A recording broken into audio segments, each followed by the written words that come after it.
देखिए, ये एक बहुत बड़ी मेरा मानना है कि पोल्यूशन के खिलाफ ये एक जंग के रूप में ईवी पॉलिसी काम करेगी, क्योंकि इस ईवी पॉलिसी के माध्यम से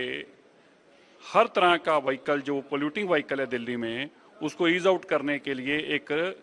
विस्तृत पॉलिसी बनाई गई है। 2 wheelers, 3 wheelers, 4 wheelers, heavy vehicles, buses, सबके लिए,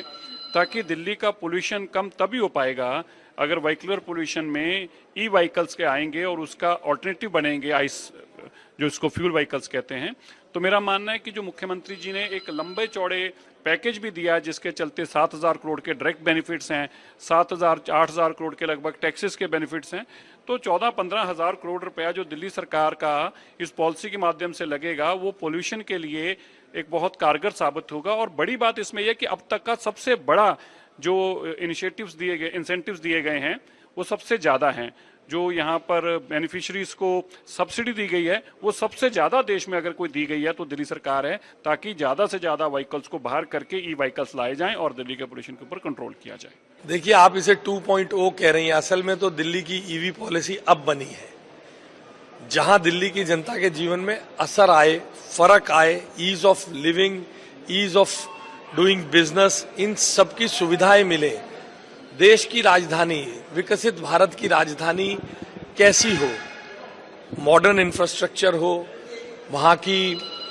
मॉडर्न ट्रांसपोर्ट सिस्टम हो, वहाँ का ट्रांसपोर्ट सिस्टम पॉल्यूशन को दूर करने वाला हो, पॉल्यूशन को ठीक करने वाला हो, ऐसे सब विषय जो पॉलिसी एड्रेस करती है वो यही है। पिछली पॉलिसी तो केवल 200 करोड़ रुपए प्रति वर्ष की बात करती थी, और वो भी कभी सब्सिडी के तौर पर आम आदमी पार्टी ने जो ढोल बजाकर ईवी पॉलिसी, जिसको आप 2.1 कहना चाह रही हैं, उसका जिक्र किया, वो कभी किसी काम में थी ही नहीं। 200 करोड़ रुपए खर्च ही नहीं हुए, 43 करोड़ की सब्सिडी का बकाया हमने दिया। इसलिए ये वो पॉलिसी है जो दिल्ली के मॉडर्न ट्रांसपोर्ट सिस्टम के लिए, जो दिल्ली के मॉडर्न इंफ्रास्ट्रक्चर के लिए,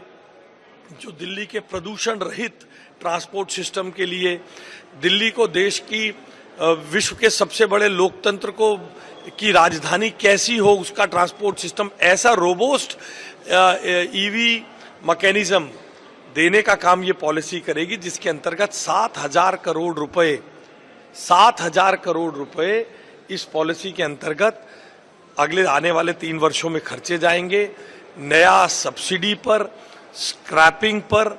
इंफ्रास्ट्रक्चर पर, और साथ ही साथ नए वाहनों की, बड़े वाहनों की खरीद पर रोड टैक्स में भी छूट दी जाएगी। असल ईवी पॉलिसी, विकसित भारत की राजधानी, विकसित भारत, विश्व की सबसे बड़े लोकतंत्र की राजधानी की ईवी पॉलिसी तो आज प्रधानमंत्री श्री नरेंद्र मोदी जी के मार्गदर्शन में मुख्यमंत्री रेखा गुप्ता जी के नेतृत्व में लागू। इससे जुड़ा हुआ एक प्रश्न है, जो मिनी ट्रक जिसको बोला जाता है, छोटा हाथी, उसको भी रेगुलेट किया जा रहा है, वो भी सिर्फ ईवी ही पे होंगे तो भी एक समय के बाद तो हमारी इच्छा है प्रदूषण रहित व्हीकल चले, सबको समुचित समय दिया जाएगा और उसके आधार पर ये होगा। आने वाले समय में सरकार ये चाहती है, इस पॉलिसी के माध्यम से हमने स्टेक होल्डर्स की कंसल्टेशन की है, इसमें बड़े एक्सपर्ट्स की राय ली गई, फिर स्टेक होल्डर्स कंसल्टेशन की गई, उसके आधार पर जो भी फैसला हुआ है, उसमें आने वाले समय में धीरे धीरे ईवी पर ही पूरा राज्य ट्रांसफर